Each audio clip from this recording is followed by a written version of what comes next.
that are currently in the UK, some are, let me just put it straight, they are in the job role they do not appreciate, that they do not like. But I believe that instead of possibly thinking, complaining about what you don't like, you got to take an action. So today's podcast, like I said earlier, is about people taking action, intentional action about their lives. We have that conversation. So let's start by asking, what are the unique opportunities for people that are not only in the UK, maybe in Canada, US, in the IT sector that they can actually tap into? Like various opportunities for people in the IT space. There are new technologies evolve every day. And one thing about the IT space is it looks at the world as a global village where you could be anywhere and work anywhere, right? Let's look at what tips can you give to people to help them have a work-life balance? Lee. Okay, great. Great. Work-life balance, that's another interesting thing. So, know when to say no at work. Yeah, I'm happy to be on the podcast today. And just to say it very straight before we start, if you like what you do, I'm happy you do. And if you don't like what you do, like you love your job, today's podcast might be the right one for you. And if also probably you're struggling with your life, as maybe like having a kind of work-life balance, your family, maybe even personally, today's podcast is for you. So we'll be looking at how people can have better life than they've got before now. And to help us with that on the podcast today is Mr. Olamide. Adedeji. Yeah, That's it. Yeah. All right, thank you. But I'm very happy to be on this podcast today, and let's shoot, let's explore, let's talk about how people could better their lives, and I'm glad to be here. Thank you once again. Okay, thank you. Yeah, let's talk about you first. All right. Let's move with you. Tell us about your background, where you began, your journey, and maybe back home and down to the UK. All right. Thank you for having me on your show today. And I want to say it's a pleasure.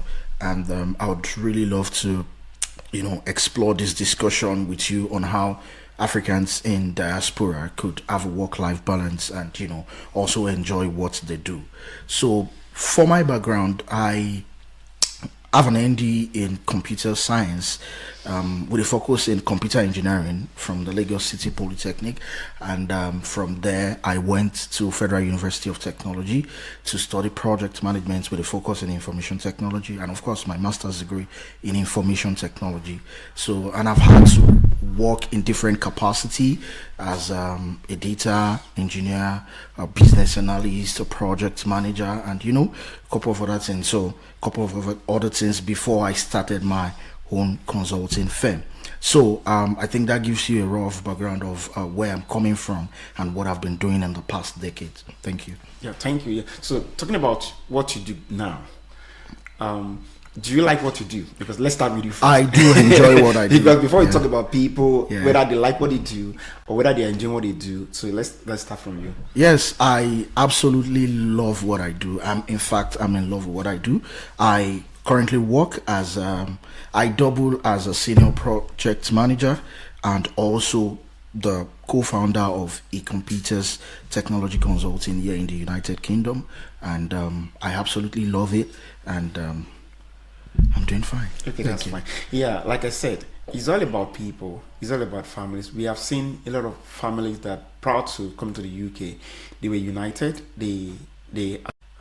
Okay, yes, we were talking about how families, sometimes some people back home, right? For those that just migrated, or some even not only back home, we have a lot of people that are in the UK or maybe in the US or Canada that currently before they got married, just let me start from there. They were very effective, were very efficient, they were very happy with themselves. When they got married, due to the demands of marriage and other things like that, of course marriage is a very good thing. Yeah, some absolutely. are able to balance their previous life, being a single life, they've been living with their married life. So some are, most importantly, when they start having children, they struggle a lot.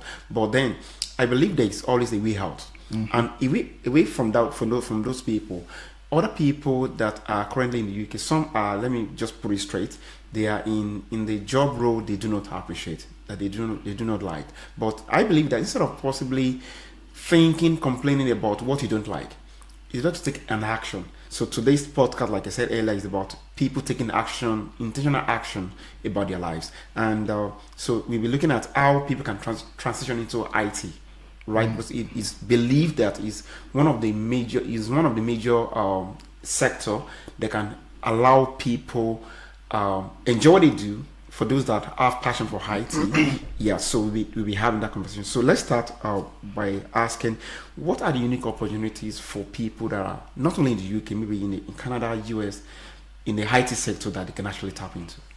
All right. I mean, thank you for asking. I would say that there are a lot, like various opportunities for people in the IT space. You know, there are new technologies evolve every day.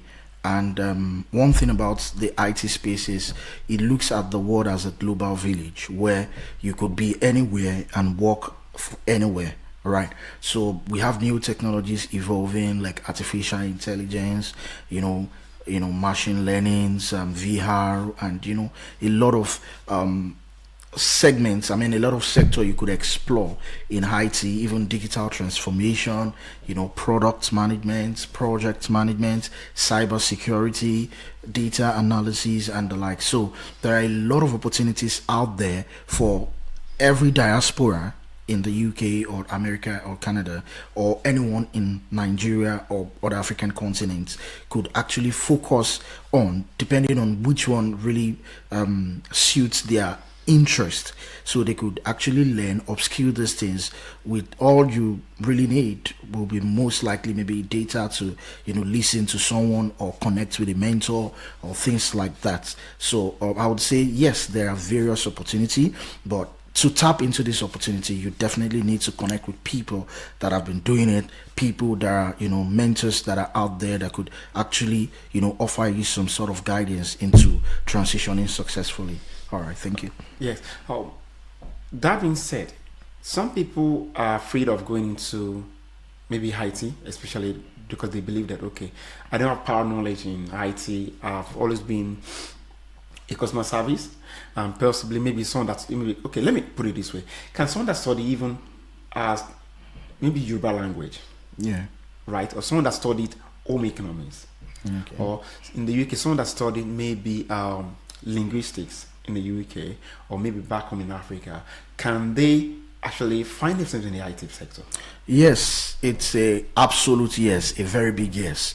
I'm not saying this because I want to motivate someone. No, I'm saying this because I've personally experienced that. I've had to lead a different IT team, software engineering team, and a big chunk of the software team were people that studied microbiology, English, literature and all that, and they were self-taught. We call something self-taught developers.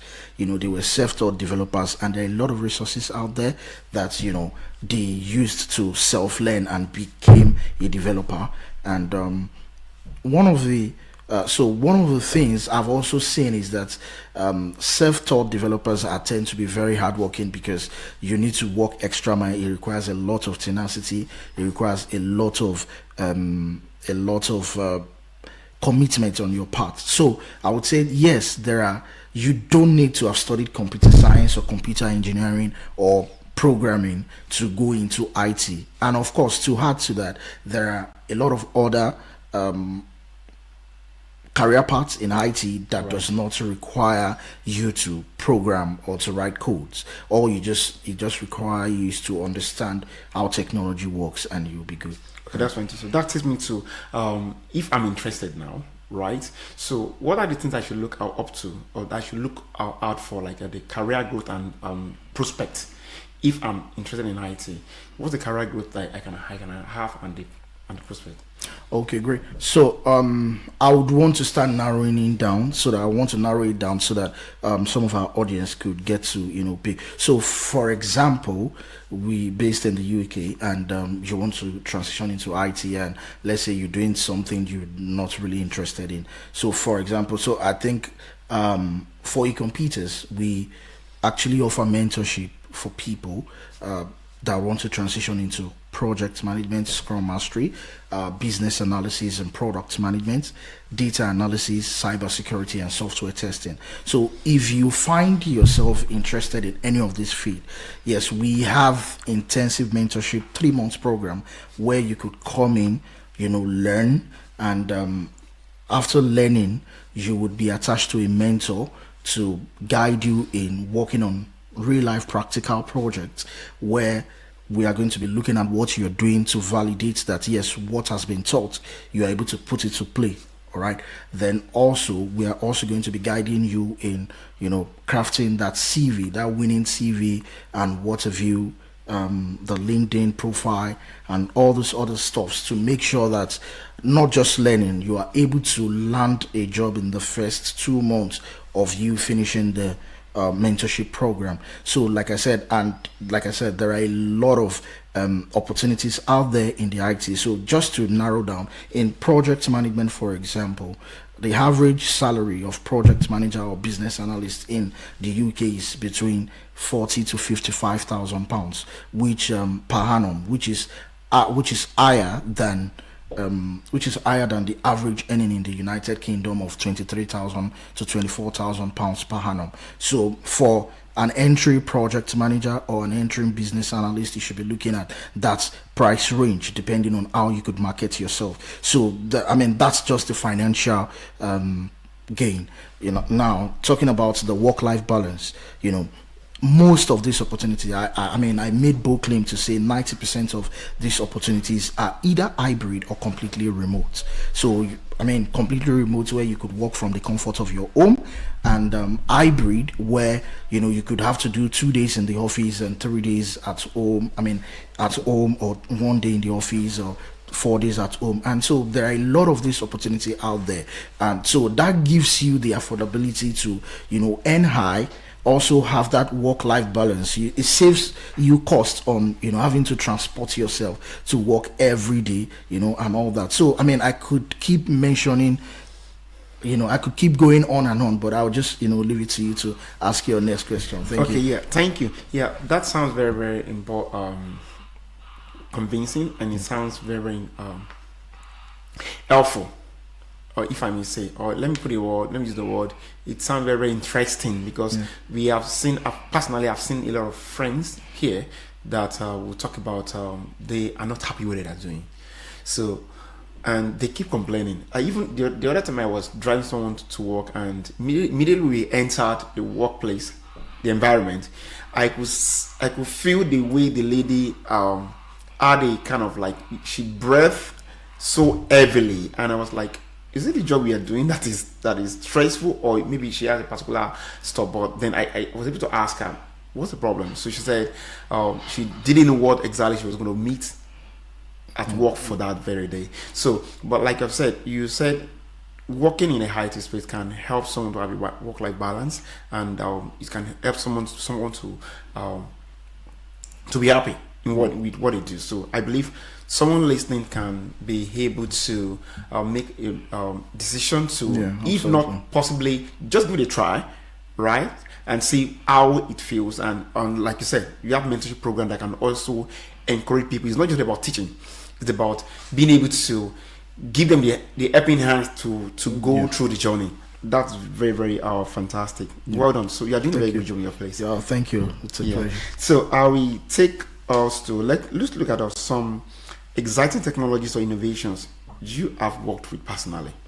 Okay. All right, that's a very big one. So I would say that in my experience, I've had to work in the telecom industry. I've had to work in the fintech as well, and the education technology space, and so on. So I've had to play around with a lot of different technology, from web application development to mobile application development to migrating solutions from on-premise to cloud infrastructures, and all kind of innovations to digital transformation, where the goal of the products we are trying to build is to make life easy for people. At the end, I mean, that's one of the things that passion my I mean that strengthens my passion for technology right from my early days in university, as an undergraduate or as a young lad. I've always loved to see people using, just as we're able to use this mic to make life easy, just to use technology to our everyday life to make it easy. So, my take to everyone out there that does not love what they do and they want to transition into technology is to find that the very first question I ask them when I'm in a mentorship session with them is, find have you found that thing you love to do, beyond the buzz around IT or the fame, tech bro, And the money. and the money. Right. All right, what exactly actually intrigues you? For me, it's I love seeing that people are able to use technology products. It makes life easy. I love seeing, people using technology products in a way that is more comfortable and more convenient for them. All right. So, but for every one of us, we have our reasons. So I keep asking those questions. What do you love? Because that will determine the parts of the segments or the sector in technology you would want to settle in. You understand? Because there are a lot of technologies evolving every day. So my question will be to an upcoming mentee is, what actually interests you in technology? What do you find fascinating? Some people, it could be user experience. You just like to design, do a lot of things, make, so for some people it could be, I don't like to communicate too much, or I just want to be behind the screen and do what I do and get paid. So maybe that kind of person might be just stay behind the screen, do your programming and go home. All right. Why for some people, like us, we like to meet people, talk to different kind of people, get things done. That kind of person, it could be for, you could be a good shot for project management or business analysis. So depending on what you fancy about IT, and because why I'm saying this is, when this mentorship starts, when this training starts, some of the things that would also fuel your passion, to learn this, is that you are able to, you are able to connect with what you are learning, you are able to relate, and you have your driving goal. So I would just wrap it up there to say that for you to discover that part, we can't exhaust it in this 40 minutes or 1 hour podcast.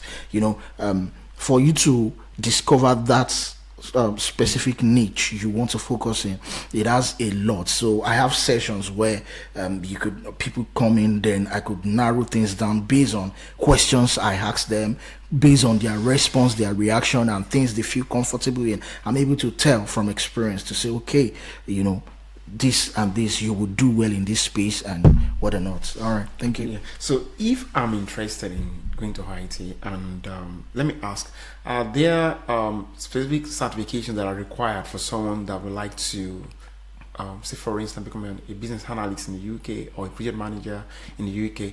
Are there specific certifications that they are meant to have before let me put it this way, can certifications give someone an edge among other people that are applying? Because like you said, and like we all know, the awareness about IT in the UK environment, not only in the UK environment, is becoming more popular than it used to be now. So that means a lot of people will be going to that space, right? Than it has been. So can certification play a role in giving someone an edge on? And aside the edge that it can give someone, can having certification help someone to get paid better than other people that don't have certifications?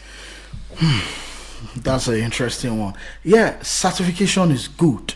So please quote me, certification is good. However, I would say that in this space in the UK, certification is good. However, what's the emphasis from the recruitment? Now, speaking from a recruitment point of view, the emphasis is always in your experience, what you have done, or what you can do or what you bring to the table.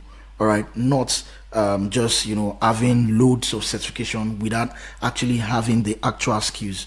I know that my people. I'm an African. I'm a proud Nigerian.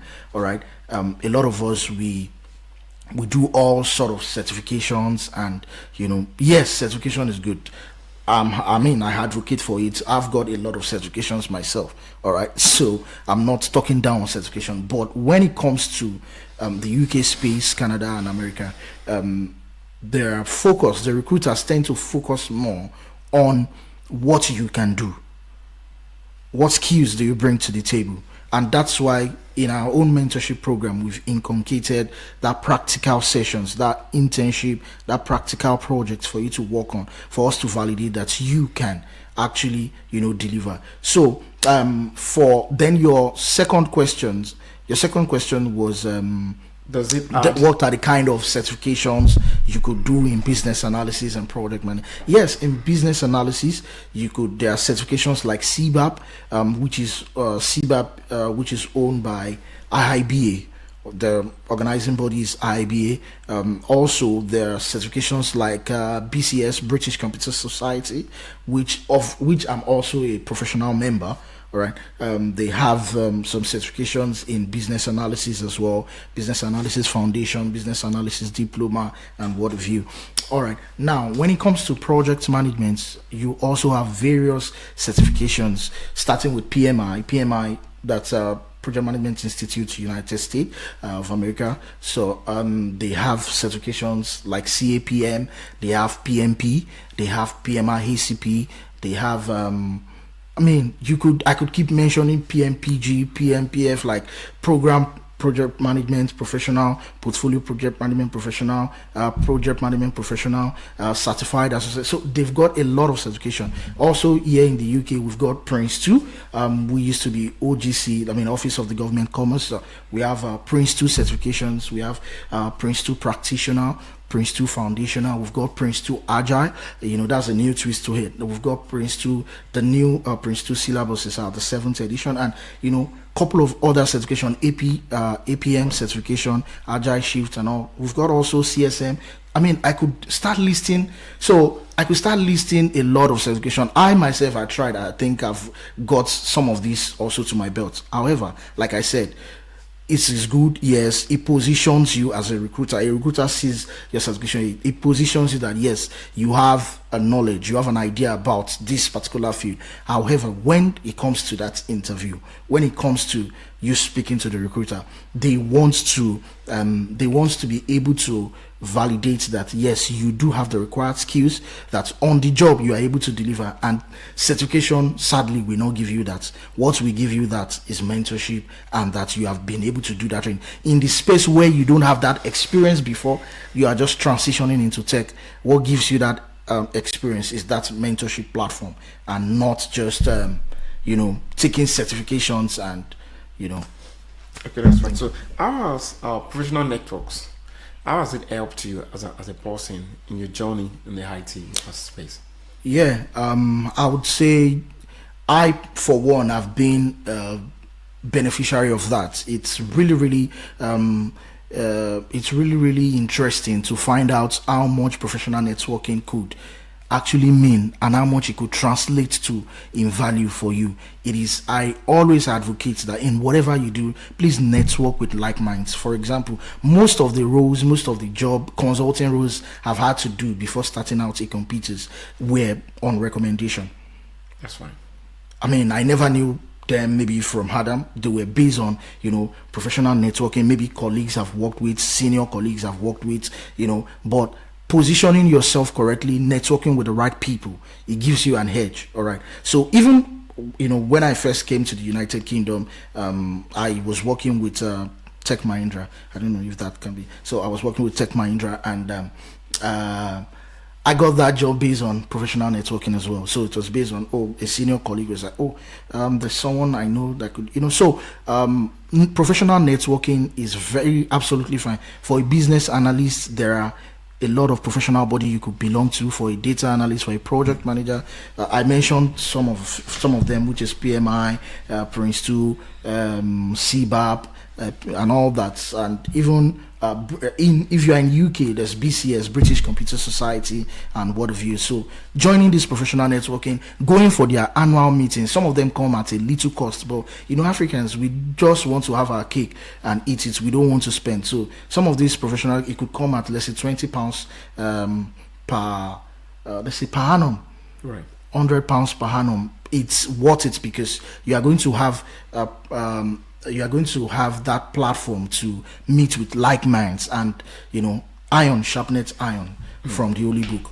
All right, thank you. Yeah, so let's talk about common challenges Africans that want to possibly come to the UK, Canada, or US. The common challenges they face when they want to translate into the tech space in the countries I mentioned. What are those common challenges, and how can they overcome those challenges?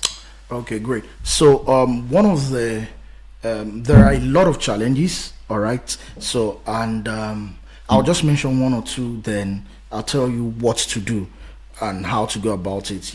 One of it is culture difference. Your cultural difference is very, very. If you're coming from Africa, the way people do things here in the UK, Canada, US is quite different from the way we do it in Nigeria. So the culture change is a major challenge, and I think for someone very smart, I would recommend that you listen to podcasts on cultural shift, cultural mindsets.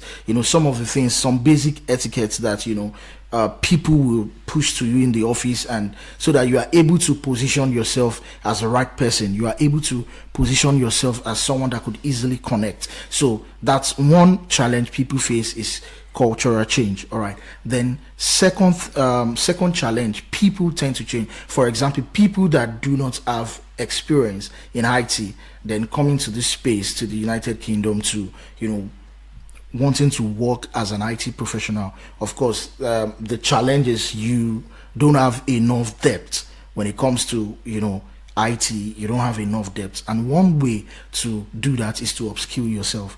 There is no way. There's no other route than to upskill yourself. Connect. I'd mentioned earlier mentorship. I'd mentioned connecting with the right people, and also upskill yourself. When you meet with the right people, they give you the right information. So one way to solve that challenge of upskilling yourself is meet with the right people, go for mentorship, connect, and learn. Be open-minded to learn. So all there is not just care. A lot of people come into the country. This is not to shade down on care. It's a fantastic career path. It's a good one. All right. So a lot of people find joy doing it and all that. So, but for some, like you mentioned earlier, maybe people struggling, that is not their forte. They really struggle. They feel they could be more. Yes, you can be more. All you need to do is connect with the right people, upskill yourself, get the right information, and you'll be there. All right. Thank you. So let's look at what tips can you give to people to help them have a work-life balance in the UK? Okay, great. Great. Work-life balance, that's another interesting thing. So know when to say no at work. Know when to say no, because one of the know how to draw your boundaries, because if you don't draw your boundaries, you could get drawn into things you don't want to do. Let's say you're closing for 5 and someone is bringing a new task for you to do at 4:30, and obviously that task is not going to take you less than an hour or 2 hours. Should you take that in and start working on that? Definitely you're going to be closing late from work. And one sad thing about it is, once you start it will be difficult for you to reject. So always learn to state your boundary from start. Somebody bringing that kind of request at some minutes to 5 to your close time period, I would look at it. Maybe first thing tomorrow morning I can prioritize this and get this done for you. That's absolutely fine, rather than taking it on and wanting to. So in work-life balance, you must understand your job correctly. So one way to have a work-life balance is that you must understand your job. All right, you must understand your job. When you do understand your job, learn to set boundaries, so that set professional boundaries, so that you don't shoot yourself in the leg, and you are able to what's it called, you are able to take time off from work. Then also, I see a lot of Africans don't make use of their leave. I don't know what the problem is. Maybe You want to make more money. I don't know what the problem is, but Right. bro, if you are listening to me and you have not taken a leave this year, you are in the wrong. And I don't know, I'm pointing at you now. I know it's wrong to point, but I'm pointing at you now. Go take that leave. You know, I mean, we've seen a lot of people drop dead. Right. A lot of people drop dead. So please, that leave is for you. Don't convert it to money. You understand? So I see a lot of people converting it to money, and I'm always skeptical if I go interview for a company and I can see that, I mean, during the interview process you're telling me I could convert my leave to money or something like that. Is a red flag for me. It's a no. You get what I mean? It's a no. Right. Don't convert your leave. Why are you doing that? You get what I mean? So take time to rest, go on leave. And this is very peculiar to Africans in diaspora. Right. You know, we want to make more money, but you need to realize that health is wealth. When you don't, take time to relax and recuperate, there's no way you'll be more productive as you ought to be and more efficient as you ought to be. So in terms of work-life balance, I've mentioned 3 things. The first one, I said, set professional boundaries. Set professional boundaries. Know when to say no. Absolutely. All right. Then go on that leave. Go on that leave. Go on vacation. Go on vacation. Set time for these things. Go on that leave. Take rest. When you think you are fagged out, or take a walk. Take rest, and all that. Go to the cinemas, have time with your family, and recuperate. Yeah, that's fine. So to add to what you just said, I believe that some people, they have this mindset of within their first year or 2 years in the UK, they want to get mortgage. Some, they are pursuing a lot of things that they don't have priorities setting, like we have said. You have to set priorities for the things you do. But a lot of people, don't let me say a lot of people, some people don't have that mindset, or they don't have the understanding that why you are trying to make the money. Some are they want to build two-story building back in Africa. So instead of them having time to relax, having time to spend time with their family, having time to some as we speak, their children, the last time they saw them maybe could be in the last 1 week. Some are having challenges in their marriage. So we believe that if they can add work-life balance, it's going to help a lot. So thank you very much. So let's look at what IT skills are currently in high demand in the UK. Yeah, I think I mentioned them. I will just reiterate. Yes, right. Cybersecurity analysts, software testing, software engineering, whether back end or front end, or even if you are a full stack, enterprise architect, project managers, scrum master. Scrum mastery is a very cheap way to come into IT. Very, very, very easy. You could take scrum master training in 3 days, 4 days, and you're into it. Yeah, it's a very cheap way to come into IT. Scrum mastery, business analysis, product management. These are, I could keep listing all of this. All of these I've mentioned. There are, some of the there's some data analysis and data engineering.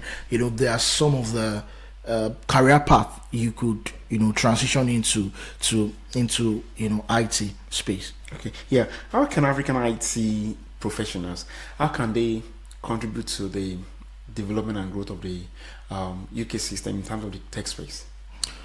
I would say they are already contributing to the tech space.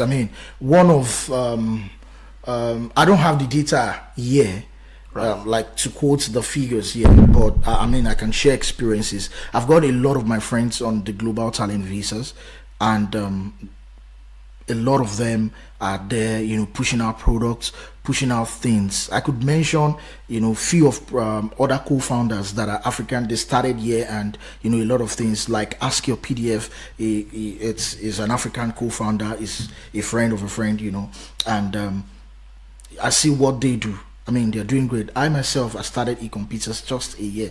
I mean, we are not yet a year, and we are offering value to people. We're changing people's lives, and we are able to. So we are adding, I would say, grossly to the UK tech space, because Africans are very, very hardworking people. I'm sure a lot of people are going to agree with me on that. We are very, very hardworking people and dependable people. So a lot, and if you look at a lot of these global talent visas, the recipients are mostly Africans.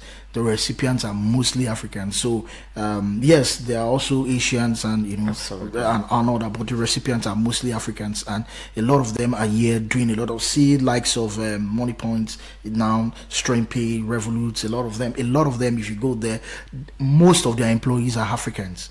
Like a very huge chunk of their employees are Africans. So there are a lot of Africans in the UK today that are contributing to the tech space and that are impacting. So there is still room for more, because there is the last time I was reading before Rishi Sunak handed over, he was stating that there's a lot of gap in the tech space, and right, there are a lot of people. The government is encouraging people, encouraging grants. I mean, giving grants. Even me, I get tired of emails of grants. We want you to take this grant. We want you to take this grant. Yes, I'm tired. I get emails of grants. I get emails of, we even want you to take credit facilities. And you can imagine how much of some of these things that are available for Africans in the tech space. So there is a lot of opportunity here.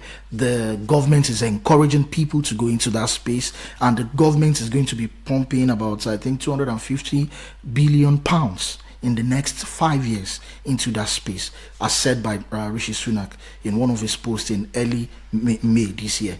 So I think anyone considering if IT will still be relevant in the next 10 years, yes, your thoughts are valid. You should jump into it right away. Thank you. That's fine. So can you tell us about your qualities, your own personal qualities or strategies that have helped you in your journey to achieve the great success you've achieved? All right, thank you. One of the things I fancy, or I would say my values, is that excellence. One of the things is excellence in whatever I do, in whatever I find myself doing. I want to put in my best. I want to make sure that I deliver what is beyond what is expected of me. So excellence being a culture, and that has transcended to a lot of things I do. So excellence, one quality that I really fancy. Then second, it's integrity. A lot of people out there, and when they say yes, their yes is, you can't really take their yes for yes. So integrity matters. And I mentioned earlier that one of the job I got while I was coming in was a recommendation from a senior colleague, and it has to do with integrity. Like, oh, I know him, he has integrity, he can deliver this, and that is it. So excellence, delivering your work, being hardworking, I've mentioned that. Integrity, these are values that you if you have this and you obscure yourself, you'll be indispensable anywhere. So I think those two, just to mention, these are value I hold dear to my heart, and it translates into, I think it's even one, not I think, it's part of the vision, I mean the core values of e-computers: excellence in what we do and how we deliver our job to our clients. Then secondly, integrity. When we say yes, we mean yes. When we say no, we mean no. If we say yes, this is what we are going to do, we will go all out to do and to achieve what we have said we want to do. So that's it. That's fantastic. So for people, after they might have taken maybe an IT course or IT program or training, so can you tell us about the key steps they can follow to help them land a job? Okay, great. So thank you for asking that question. I see a lot of people throwing out trainings today in this space, and I mean, funny enough, I'd also been I fall into that trap. Victim. Yeah, I fall a victim of. Yeah, I was going to write a certification, and I needed a material, So there's this training, of course I don't want to mention their name, Right. so there's this training company, blah blah blah and all that, and they sent me, I bought the training materials and everything, and I paid for it, and thank God I paid for it with my credit card. So I paid for it, and only for me to open the training, and in fact it took them about 3 months to even get me access to the training. So at some point I said, terrible. that's terrible, I wasn't interested, and I just told them I wasn't interested in this training anymore. Can you just get me back my money? And it became another, okay, we'll get you back the money. That took another 2 months in the process of getting back my money. So I've not had access to the training. Okay, I'm no longer interested, get me back my money. It took them 2 months. They were not willing to refund my money. All I needed to do was just to... Are they UK company? Yes. You can sue them. I don't have time for that.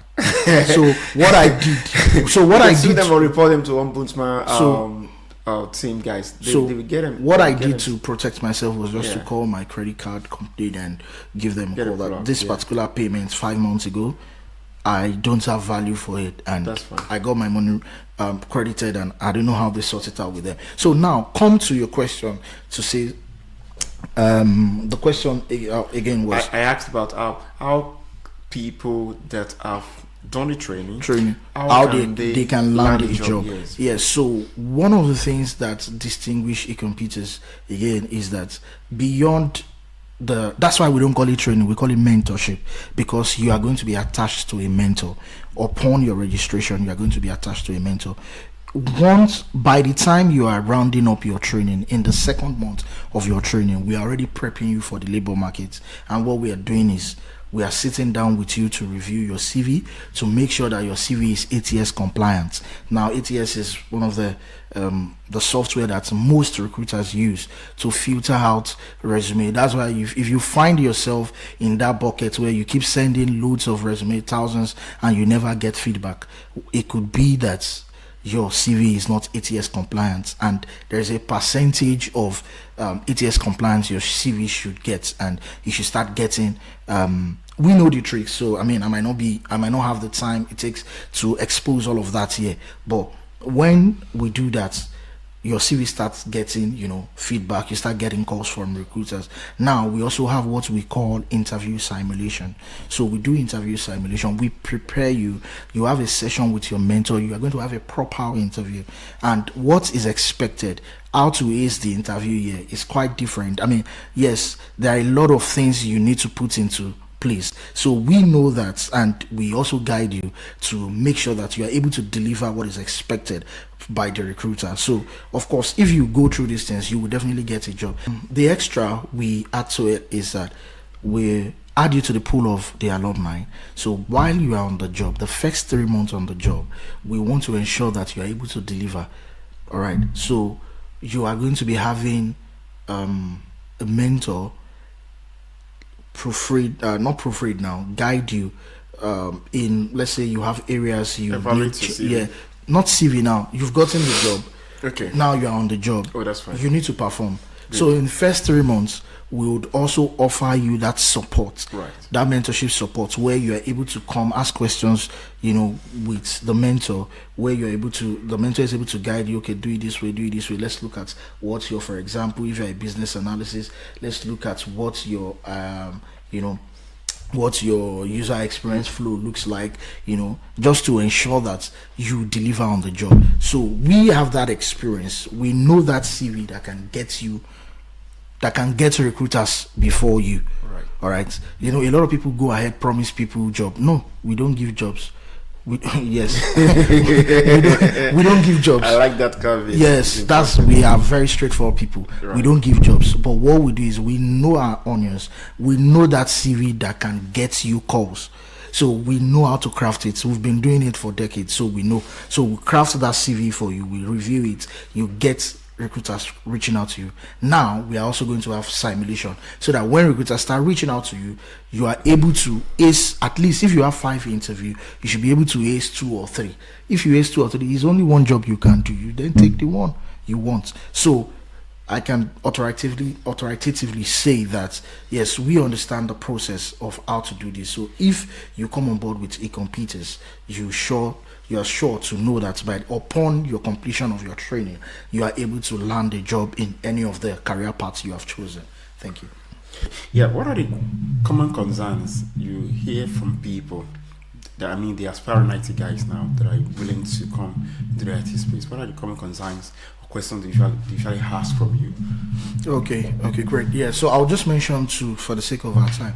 Yeah, so first one is that are they able to, actually learn programming to be able to get an IT job and all that? Yeah, so I I do say this that not all IT jobs requires programming. All right. So some do, some does not. But all IT jobs require that you have at least a basic knowledge of how technology works. So and any of our training programs cover that. All right. Any of the training program covers that technology understanding of how technology ecosystem works. So I think that's a major concern. It's not all IT jobs that require you to write codes and all or what have you. If you are interested in writing codes, you've got the you are good with mathematics, so you love it, fine, awesome, come into it.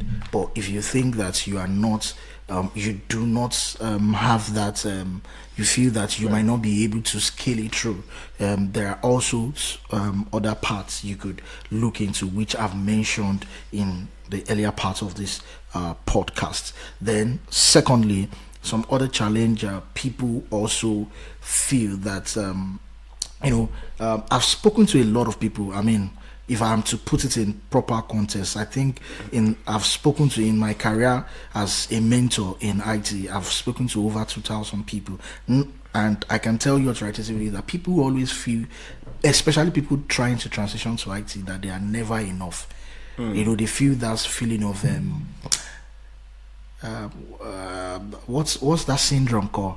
That is it the I'm not enough syndrome. And the reality is, you always feel that when you don't have knowledge, and the antidote to that freedom, I mean to that syndrome, is to seek knowledge.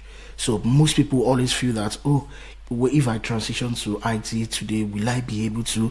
Will I actually have that? Yes, That's you the can. thing, right? I mean, it's not for some super robots. IT is not for some, some special set of people. No. And this is one thing I advocate. I run what's it called, an NGO here also as well, and this is one thing we advocate in the NGO for a lot of us African in diaspora to venture into these things. When you can see somebody young in his mid 30s, mid 40s, doing jobs that that are not really good for the earth, doing jobs like warehouse and all that. Yeah, if you are doing that for the main time to cross into the main thing, it is fine. You understand? But it should not be something you are going to do for the next 10 years in diaspora. No, there are other opportunities. Even if it is not IT, there are other different space that you could come into. So that's not enough syndrome. You can combat that with knowledge. Go for connect with people, listen to podcasts like this, speak to knowledgeable people. I'm sure that you will be able to combat it. And if you would like to speak to me, I'm sure that you'll be able to put my contact, or you could go to my website www.ecompeters.co.uk and reach out, just any number on that website or any email on that website, and one of my team will be able to arrange a meeting with me if need be. All right, so which is fine. Thank you. Okay, thank you. Yeah, you've been able to convince me, if I may say. Thank you very much. Yeah. If let's, for instance, I want to transition into IT, into tech space. The conversation we've had, there's something for me to be able to take it off. Thank you very much. But let's not look at it from this other angle. There are some people that would say they are not the IT person. They don't care what you tell them. They are not interested. They are the business people. Okay. They want to do business. All they think about every day of their lives is business, business, business. So how can someone enter into the business space in the UK and can someone in business in the UK, can they self-sponsor themselves in the UK? Yes, absolutely. Yes. You can self sponsor yourself. Now, if you are into business in the UK, or you want to go into business in the UK, Right. I would absolutely say yes, it is very, very possible. You know, a lot of people think that until you have ILR, until you have citizenship, before you can start a business. That's not correct. Before you can start a business, that's not correct. I've been doing e-computers before I came to the UK, and e-computers is just going to be a year by November in the UK. All right, I started the UK branch last year, so you can start your business in the UK whether you have ILR or not, or you have citizenship or not. So, if you are interested in doing business in the UK, please give it a shot. Very easy to register your business. Like I said, the environment is very enabling. It's very enabling. So, take the best of the environment, give it your best shot. There are a lot of opportunities now for self-sponsorship. That is another ball game. So let's say you start your business and you want to be able to sponsor yourself in your business. You want to be able to sponsor yourself using your business. Yes, it's one of the service we also render at eComputers. All you need to do is go to the website, just drop me a message from the website www.ecomputers.co.uk, and we'll pick it up from there. Or you can chat me up on the official line you find on the website. So now, but just to give you a clip, so I've had people ask that if you just start, yes, if your business is even 1 month old, you can start the sponsorship license. You can start your business and self-sponsor yourself. Very, very valid. All right. Let's say you started your business 1 month ago. Between 0 to 18 months, there are different there are criteria for sponsorship, for you to own a sponsorship license. If your business is between 0 to 8 months old, there is also a different criteria for businesses that are 19 months to, the upper level months old. So their criteria is more, stringent. So that position you as a new business to be able to sponsor, get the sponsorship license. So if your business is between 0 to 18 months, yes, you can. Or even if you've not started the business at all, it is still an idea. Welcome to eComputers. We can help you start your business, register your business, and do all that till the point where you have sponsorship. You can sponsor yourself, and of course, how you can be compliant with Home Office to ensure that your sponsorship license remain for the next 10 years, and you're able to self-sponsor yourself and get your citizenship. Yeah, that is one of the services we offer, and it is very real and it is very possible. There is nothing shady about it. It's very straightforward. So if it is something you are interested in, just hit me up. Thank you. Okay. Yeah, thank you. I think that takes us to the end of today's episode. Thank you. We do appreciate your time on this episode.